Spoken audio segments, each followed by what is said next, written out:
చల్లని సాయం వేళలో కరకరలాడే చేగోడి విధానాన్ని తయారు చేస్తాను, చూద్దాం రండి. ముందుగా స్టవ్ మీద ఒక మందపాటి గిన్నెను పెట్టుకొని ఒక 2 గిన్నెల వాటర్ని అందులో వేయాలండి. దాంట్లో కొంచెం ఉప్పు, కొంచెం పసుపు, కొంచెం కారం, అవన్నీ మన టేస్ట్కి తగ్గట్టు వేసుకోవాలి.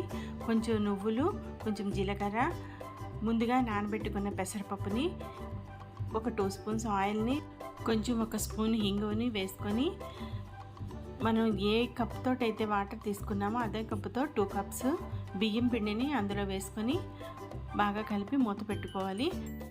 అది కొంచెం వేడి తగ్గాలి, పూర్తిగా చల్లారకూడదు. వేడి తగ్గాక దాన్ని బాగా కలుపుకొని చిన్న చిన్న రౌండ్ బాల్స్లా తయారు చేసుకొని ఈ చెగోడీల షేప్లో మనం తయారు చేసుకొని